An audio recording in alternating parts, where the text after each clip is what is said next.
Hello, welcome to my stream. I'm gonna recap the USA game. It's been a lot of fun recapping the World Cup so far, and this Bosnia versus Herzegovina, or this USA versus Bosnia and Herzegovina game, not Bosnia versus Herzegovina. Although it should be kind of unfair that they got two teams to play in this game. It was 11 versus 22, but nonetheless we were able to scrap away the 2-0 or 2-0, as Europeans may call it, win. I am joined by my dad, Nate, who I'm right here, in case you're wondering. And and we have no idea who's seeing this or whether it's ever working and I actually streaming. Does it show anything on your screen? it says it's now live. Okay, so I think we're live. I think people might be in there. I do not get to see a chat. I am now learning. So I don't know how I am going to be able to see a chat. I think theoretically you should be able to live chat, but maybe I'll just have to be able to hop in those comments later after the stream gets uploaded. So if you do want to leave a comment, be free to. Also, if you're missing this, I'll be posting it later. But just the headline of the game is going to be Flo Balogun's red card. That's for sure the headline of this game. But I do think the number one thing I am going to remember about this game is the Tillman free kick to go up 2-0, basically securing the win. I believe it was the 83rd minute or 82nd minute is what it was, sorry. But just that basically locked in the win right there. Although there still was 20 more minutes of play, as there was 10 stoppage minutes. But nonetheless, that was a perfect shot. The way it just went over, curved away from the goalie. The goalie did get hands on it, but not enough. I mean, I don't know. Looking at it, I saw the still shot between the the U.S. men's national team posted on Twitter or probably multiple other places, Sure. and watching each frame as that ball just literally just barely cleared the head of one of the jumping defenders in the wall, and then curving perfectly just out of the reach of the goalie from Bosnia-Herzegovina, and you're like, what in the world just happened? Because at that point, I Yeah. was like, we had that. I when you have two options when you're down one. You can park the bus or even Sure. like, and which I think we were doing mostly. Yeah. But then they were trying to actually get into Sure. offensive mode, and you score on that perfect Yeah. kick just outside the penalty box. And man, it was just gorgeous. Couldn't Yeah. imagine anything And better. I mean that takes me into one of my points and keys to this victory was they the U.S. team successfully was able to consistently in that fourth quarter, as us Americans would call it, which is just after the second water break. Um, right after that, I feel like we were getting dominated on possession for most of the second half until then. I feel like we flipped the switch a little bit, started to just control the ball more. Credit to the defense, Chris Richard, Tim Ream, um, Robertson. Just I felt like consistently we were able to prevent any attack and control the ball when necessary. There was moments of the game we did not control the ball very well, and I mean Bosnia and Herzegovina did overall have more possession in that game, but it didn't fully feel like it. We had way more attacks, and when that final 10 minutes, I thought we were just that final 10 minutes, the final 20 minutes, honestly, even we were able to just generate attacks, even though we only had 10 players. I thought that was just really impressive and just shows that the fighting spirit of this USA team. Well, and at the end of the day, for me, I was watching the game as a complete football and soccer novice, and Sure. I thought, hey, we're Here too. done with at when we're 10 versus 11, and this is a team. Then they come out and tell us that Italy went down 10 to 11 and lost to Bosnia when they suddenly aren't and they don't make the World Cup because then I'm like, okay, what's going on? And our team showed the fight, the drive. They just kept every ball, every kick, every seemed to be a purpose. And that was when they were 11 on 11 or 10 on 11. I just thought, hey, this team actually has the grit to get something. And they did Totally. something that hasn't happened in the in the US ever in the US Yeah, or for the US since what 1930. And sure. so, hey, they're doing something special. And why can't they just do a little bit more? Yeah, I mean, you're tapping into it a little bit there. Our last knockout game win, 2002. It's Yeah. been 24 years since then. And by the way, history, That is our only ever 2002 against Mexico is our only ever knockout win until today. We are, I believe, now 2-7 in the knockout rounds Isn't there of something history. like? Isn't it something in 19? We did something in So 1930, 1930 but we it was placed all third, yeah. but it's because you in that tournament, such a small tournament, you got out of the group and you're in the semifinal. Well, So but hey, we we made made the the semifinal, semifinal. and then we did win the third place game. I Yes, don't know who we beat. It was yeah. 1930, but we did. We have a third place as our best, but that was 1930. That was pre World War II. That different world. Um, so 2002 is comparable. I think that's like fair to compare, and that's a team that I hear a decent amount about. I didn't live it, but there was a controversial no handball call against Germany that we probably could have made the semifinals if we would have gotten the correct call. Did not get the correct call. 2014 was another year people thought we were going to be able to do pretty well. And that year, we ended our run against Belgium, who will be our next opponent. That game was the famous, we lost 2-1, but Tim Howard had a World Cup record 16 saves in that game, which is just an insane stat that we made him have 16 saves. He still allowed 2 goals, but 2 goals out of the 18 shots on goal.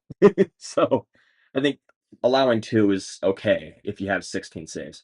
But they unfortunately did lose that game. They get their chance of redemption.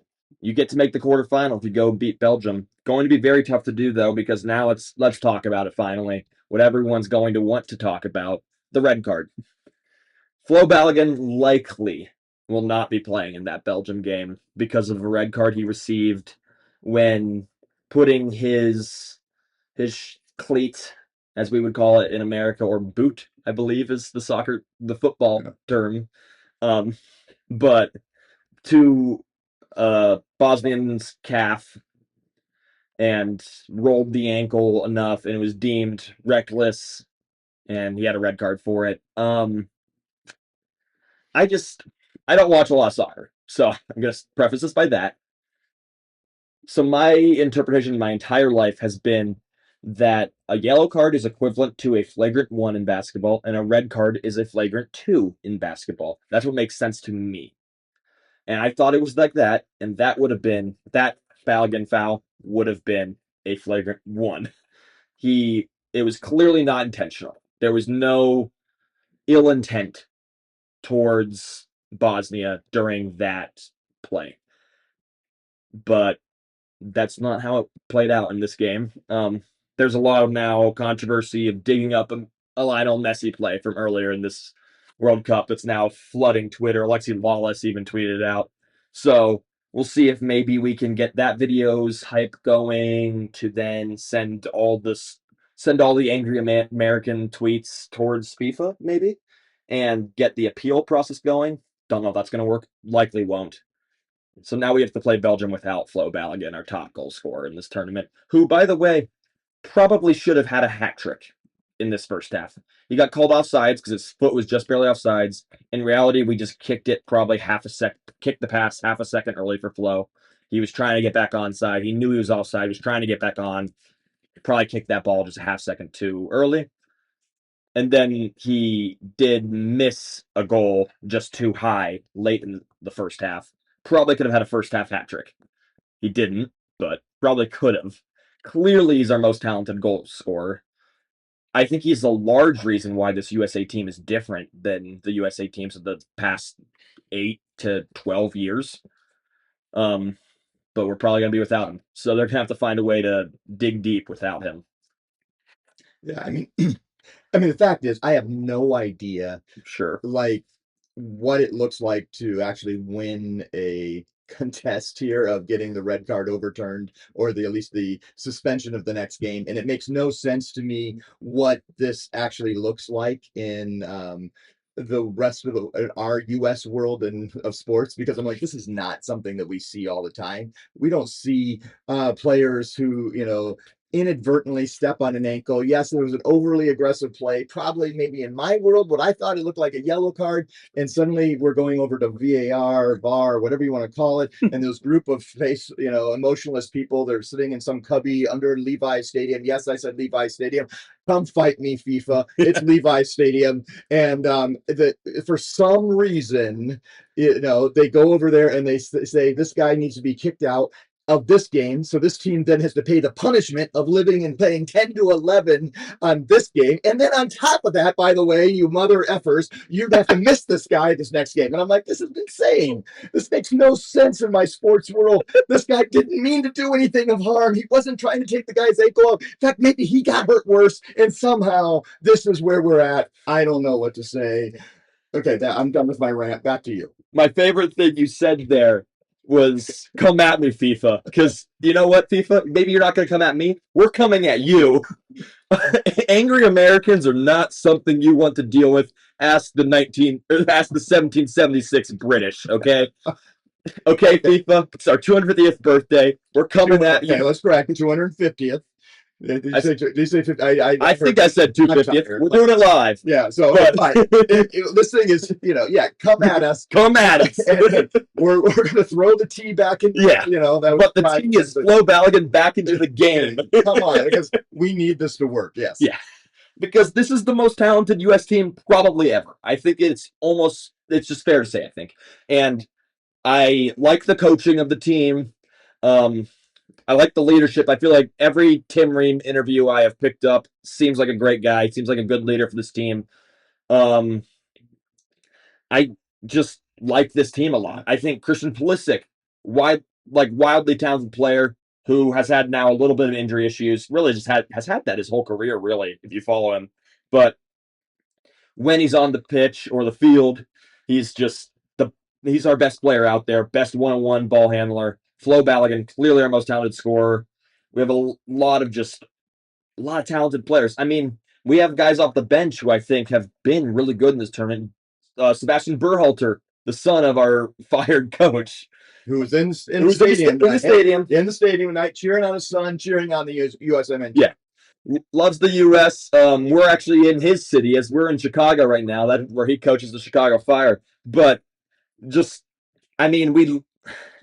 I love this team. I think personally, Flo Balogun has been one of the players where I have just immediately fallen in love with his talent and his skill, and also with the flight attendant who wouldn't let his mom fly back home to the U.S. so that he has birthright citizenship, and so that he gets to play for our team. Because he has not lived here very much. Thank you. Let's get political for just a second. The U.S. Supreme Court for making this a real rule that continues to go on. Thank you for the Constitution and the Bill of Rights that actually made U.S. citizenship due because you were born here. And moving on. Man, this team, it's awesome. First of all, you're 20 years old. I'm a little older than that, and yeah, thank you.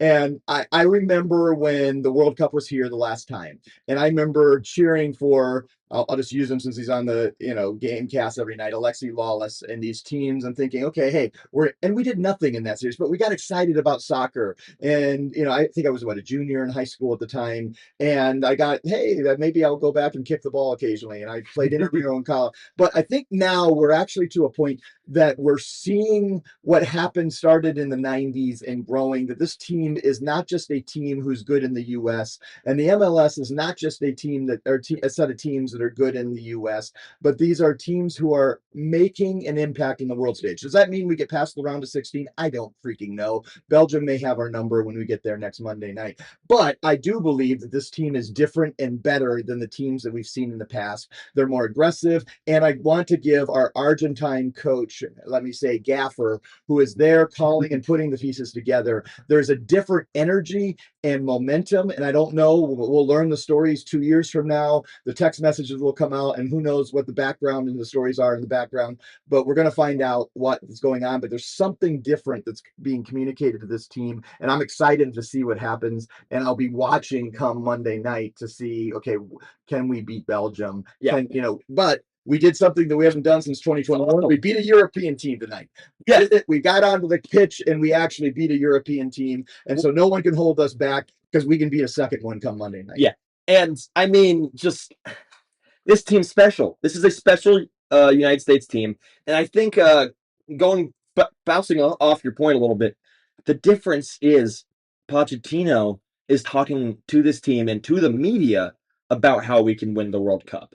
I don't think that's a thing that Americans have ever said before. I think he is Oh, slowly. come on. We have the chant. We believe that we can. Sure. Okay, now do we really believe it? Oh, man, I think we do believe it this year. I think this is the first year that we actually believe as a country we can win the World Cup. Part of it is the home crowd advantage, which has been awesome. I can't wait for that crowd in Seattle on Monday at 9 p.m. That's going to be an insane crowd. But I just think that this team is special, and Coach Pochettino is telling them they can win the World Cup. He is making them actually believe they can win the World Cup, not just like last World Cup, 2022. The goal was to tie with England, that 0-0 tie. The goal was to just make it out of the group. Once they got to the Netherlands game, they were happy, and then they lost 3-1. This team's not happy with anything. This team's pissed off, actually. This team's angry. This team is not settling for anything.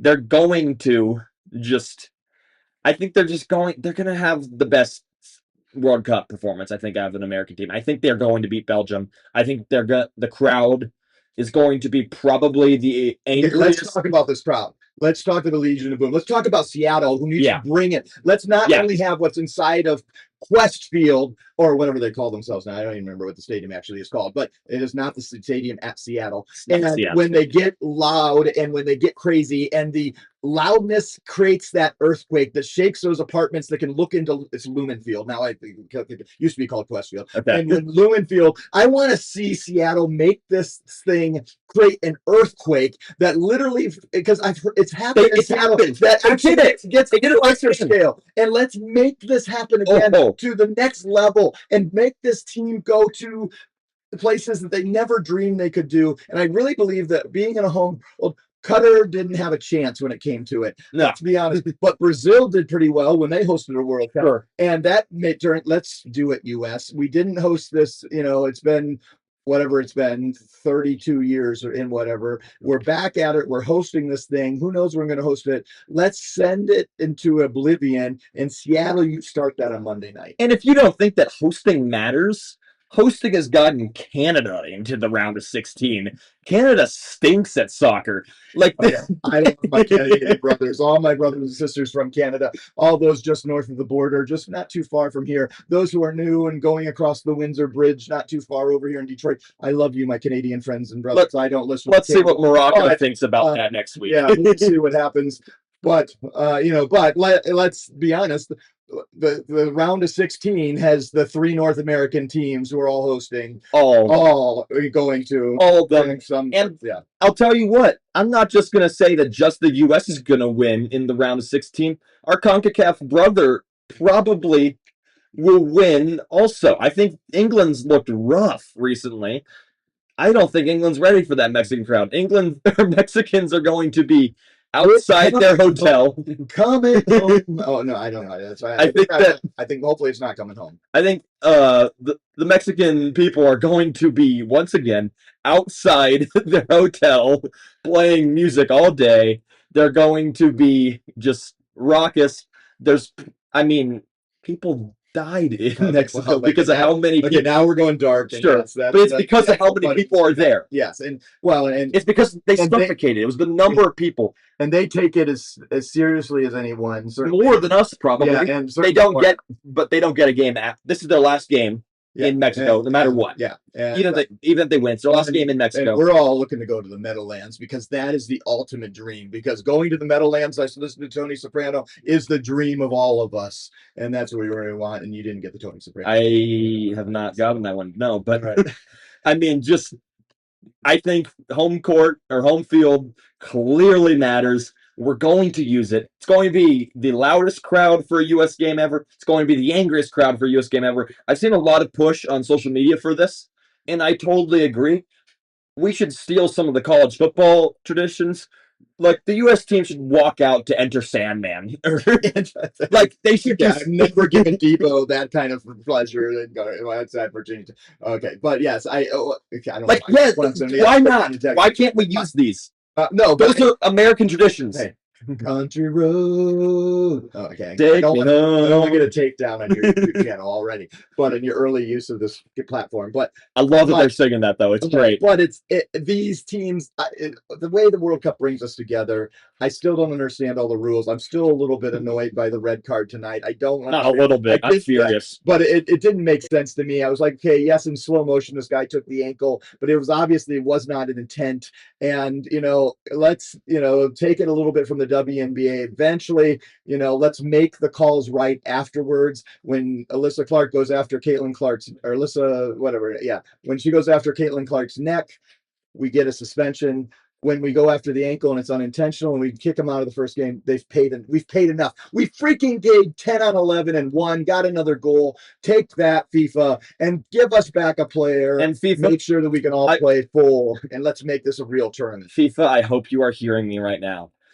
If you do not give us back Flo Balogun, you are just admitting that you only didn't call that foul on Messi that is all over internet. I'm not gonna play it because I don't think that'll go well for us. But it is all over the internet. You can find it on Twitter. It's not going to play it, but I'm going to bring it up for the fourth time tonight, and it's going to be something that is real. And FIFA is going to hear this call if they don't give us Flo Balogun after that. Or there's one other alternative they can do that they would never do, but they could suspend Messi for a game, which they won't do. That's really bad for their ratings. So give us back Flo Balogun if you're not going to suspend Messi, or just come out and admit you're corrupt and you chose. Like, I mean, it's okay. You can just admit it.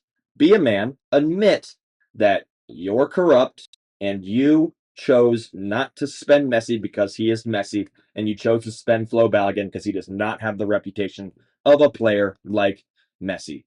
And I'm a Messi fan. This is coming from a Messi fan. I do believe he is the greatest player of all time. I understand why you don't want to call these things on Messi, but you should also show a little bit of equality here and treat Balogun the same way. Yeah. All right. So I'm going to give you a couple questions, couple things ideas I put together here. When I was watching, the one thing I noticed that I felt like our transition defense, which I feel like I'm talking like I actually know what I'm talking about, but we don't know. Yeah, but I felt like there were times that I got really nervous. You look at like in the first half, you look at the flow chart, how much we were in control and how much of the red versus the blue, and then the blue took over when we were down a player because FIFA screwed us over. But for the most part, we took control. But our transition, the times I was most nervous is somehow we were letting like breakaways get, and they're going through, and I'm like, I don't know that we can beat Belgium and not tighten that up a little bit. What do you think? Yeah, I think I'm with you. Belgium is more talented. I mean, I don't know the Bosnia-Herzegovina world ranking off the top of my head, but I think it was somewhere in the 40s. Belgium's world ranking is 9. Our world ranking is 15. I think our world ranking probably would be going up with how we've put the performance we put on this tournament. I don't think we're 15 anymore, probably. But nevertheless, we're probably right with Belgium in world ranking. Like that, it's way closer. Talent gap is equal, which is why I want a guy like Flo Balogun on our team, because the talent gap is so equal. You don't want to lose any players. That's really bad. But yeah, I think it did seem like there was just a few plays that Bosnia and Herzegovina was able to just all of a sudden be really close to scoring. Now they never actually got like fully close to scoring. There was a few times where I felt really nervous though. And I think Belgium might capitalize on this. I mean, we've seen Belgium can score quick. Their game earlier today, they were down 2-0 in the 86th minute. Lukaku gets a goal, then they get another goal in the 89th minute, and then they finally get that penalty kick in the 120th minute. But they were down 2-0 for the majority of this game. So even having a lead against Belgium isn't necessarily like you're never going to be safe. We're not going to feel comfortable ever in this game. I do feel like, though, the problem is I don't think we should change up our strategy.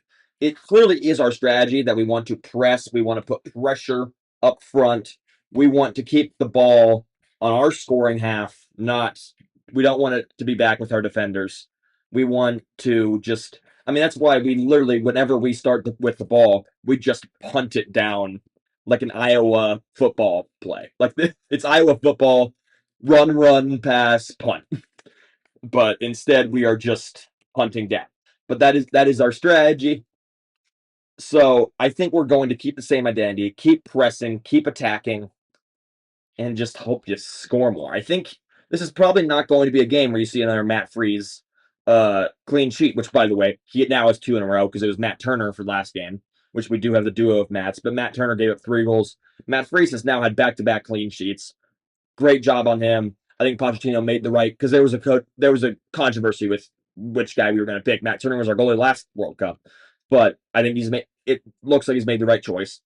Um, yeah, I don't think you're going to get a clean sheet in this game. I think Belgium probably will score, but we can score too. And that's why I want Flora Paladin, but we can score. This is a team that can score. Christian Pulisic is due, I would say. I know he's not the best goal scorer. He's more of a setup man. I would still say he's due. Thought there was a few moments where he was looking too much to set up, and instead he could just maybe try to rifle in a shot. I do think we need more shots on goal. It felt like we did making the extra pass is great. Typically, I felt like we made the extra pass a little bit too often sometimes in this game. Yeah, I have no clue, but let me take my other hot take. Yeah. So I'll take the one shot here for just a second. So I've watched every World Cup since 1994. I've been, So have I. yeah, good job. Yeah. And way to do that never mind. But Reincarnation. yes, but at the same time, my hot take here is Christian Pulisic, without scoring a goal, is putting himself into the conversation to be the greatest U.S. men's national team. Now, I'm going to say this for player in the history. Yeah. So Landon Donovan, Clint Dempsey, my love of Alexi Lawless, all the players who have made Mr. Howard, and all those who have done incredible things for our U.S. teams over the years.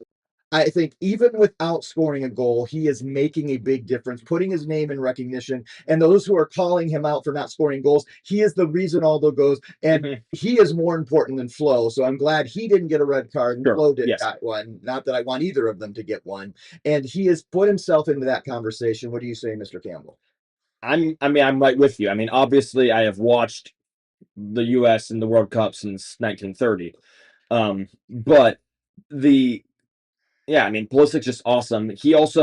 His underrated characteristic is that you have to have like 2 to 3 pairs of eyeballs on him constantly. Like they can't ever ignore him because of the immediate pressure he's going to put on your defense. He is by far our best like make a man miss player. Like his handling skills are just brilliant every time. He beats out the one-on-ones almost always. It's very hard to stop one-on-one. You have to bring the second defender. And by the time you bring the second defender, he's going to find the right pass. And it just sets up everything. There's a reason Flo Balogun gets so many open looks, it seems. It's a lot of it has to do with what Pulisic is able to do. Pulisic draws the action away from Balogun. All of a sudden, Balogun, who has it great, has like a great rifle for a leg. He is able to just rifle it in because he's wide open. Like he gets more separation because of the eyeballs Pulisic is driving. I obviously don't fully know what I'm talking about here, as I don't watch a ton of soccer. This is just what I see. When I watch him, I'm like, it's similar to like watching Messi with Argentina, where you're like, now Messi scores goals, but he's clearly just the most important player on the field every time you watch him. And I think Pulisic is clearly the most important player on our field whenever we play. Yeah, because I remember watching him in that Paraguay game, that special move where he like split 2 defenders and we got an own goal, but that was his own goal. Yeah, well, and he just has something special with his footwork that I've never seen. And I ended my career when I was playing for the yellow team sponsored by Lake City Bank. Thanks for Lake City Bank sponsoring that when I was in 4th grade. But in YMCA ball in Warsaw, Indiana. But my soccer skills may be something special. But at the same time, Christian Pulisic seems to have surpassed what I did in 1988. So I think there's something, and we were talking when we were talking live. So because your sister Maggie asked how old is it, I think he's 26 or 27. He's 27, turns 28 in in September, Yep. he still has at least one more Like World really Cup good where he's at his World Cup. peak, Yeah. and maybe two. We've seen with Messi and Cristiano Ronaldo that they can go further. Sure. We don't know what that is, but he is at his peak and he's continuing to go up. And I think every game, obviously, we didn't play him in game 2 of this time because we didn't need him, because we just thought we'd rest him. We brought him in the second half and we got that fluke goal, Yeah. that, whatever, in game 3. And now tonight, I believe he set us up to win that. And man, because we were talking even that he wasn't kicking that, um, you know, The free kick. the Yeah. free kick. I thought it would be him And I was like, because but he's the guy. but I mean, but brilliant we coaching know, decision. hey, Tillman yeah. kicked the perfect ball. But that makes something special when you're the guy who creates and facilitates everything. And you're not even the captain of the team. The captain is a 38-year-old defenseman sitting on the left side behind you. And Sure. but at the same time, you are the man who everyone's looking for. And I believe he's had so much pressure, from when he was, a young kid in Philadelphia playing soccer or outside Philly, and then gets all the way to the World Cup and plays in Premier League, and now is at Milan and playing in the Italian. And he has so much pressure on his shoulders, and he seems to have joy. And when he walked off, when he was subbed off because it was time to put the bus, put it, or whatever you call it, and park the bus, put the bus. And we put Berhalter in, who's a much more physical player, which makes sense at that time. It was fresh, and his legs weren't tired. It was obviously tired, way more but physical. I watched his face as he walked off, and he gave the little special clap, and I was like, "This man wants it, and he's ready to put us on his shoulders and take us there, and let's beat Belgium, doggone it." And everything I read about Pulisic is that the pressure, the immense amount of pressure that it's probably our fault. As a whole, we've seen this guy as our like messiah. Like we've seen him as our soccer messiah who is going to put US on top of the world. That's not really fair to do to like a 16-year-old kid like we did, but we did do that. But just we he's living up to it right now, and he's, I think, having a lot of fun. We overall, if probably the pressure's lifted off him a little bit, I think, because we have other really talented players around him. Probably the pressure gets lifted off also when we were able to still win a game without him. Like we did win a soccer game without him. That probably helps him, and now he can just play carefree. He knows his role for this team.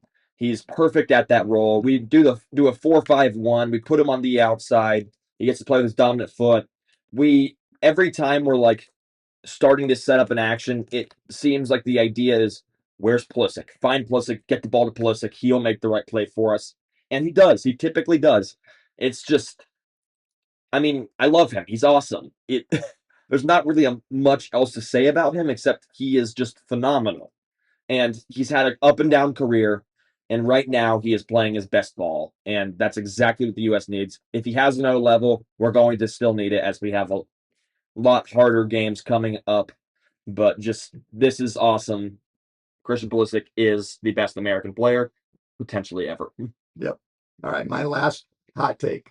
Yeah. As your brother walks through the back of the scene, maybe. But my throat's going because I'm excited. So Plattenberg, who was on the call tonight, and we were at a sports bar watching live, and I was noticing that I felt like when he was supporting, I love this. This was, and I think Fox has just done such a good job. I haven't watched as many games as I wish I could, but I felt like they just done a great job bringing us this World Cup, bringing all the people to us. And Plattenberg, I felt like he was literally going to have a heart attack. So angry about that red card. And I love that. Yeah. And I love that World's Game, we're bringing on some of the best international players onto Fox to bring the World's Game to us here in the U.S. when we're hosting it here in the U.S. and throughout North America. And I love that our announcers are about ready to have a heart attack. And hopefully he's having a good drink right now and relaxing and getting his blood pressure down. And hopefully he even finds some success. Maybe we'll find out that the red card turns into a no game suspension. Who knows? But I just love that. Yeah, and I heard from some people that do watch a lot of soccer that it was a red card, and that's just, they call that a red card all the time. And I'm sure maybe they do. But our commentators at that moment were furious about it. I was furious about it when the people were telling me. It was just like, sure, maybe it's actually should be a red card, but read the room. Nobody wants to say that. We're American. Read the room. And I haven't watched the television broadcast, but I want to know what they said. I mean, Sure. translation because it would be too fast. And we didn't listen to enough of like hear it, but we didn't listen to like Zlatan. I didn't hear like what Zlatan had to say about it, or just get a non-American. Here's what I know: the Alexi Lawless is 100% against it. I didn't even hear it. I get to watch the post game because we're here. God bless him. He's an American. Absolutely, and doggone it, I don't agree with a lot of his takes, but that one I'm sure I agree. Oh yeah. Oh, I mean, read the room, guys. This is America. We don't want that call. Like, that's not a call that would be made in any of other sports because it wasn't intentional. He just was making a soccer move. That was a soccer move. Yes, soccer move. And that's that. That should be that. It should be a yellow card. Yellow card is fine. A yellow card is what that should have been. Yeah. Like, it should have been it was a hard foul. We'll give him that. And it did put the ankle at risk. But also, the ankle ended up being fine. Yeah. Like, he was fine. So, yeah. I mean, I'm glad the commentators were feeling the same way we felt. It made it all better. Well done, Fox. I feel like they've done a great job with this World Cup in general. Yeah. I've enjoyed their content a lot. The crew's great. Fox has done a great job. This World Cup's awesome. Belgium game, it's going to be a really tough game. At least I don't know if Dad will be joining me, but I will go live probably after that game. I will plan on going live after that game. It's going to be a lot of fun. Look out for potentially more content from me coming soon. But I think that's all. All right.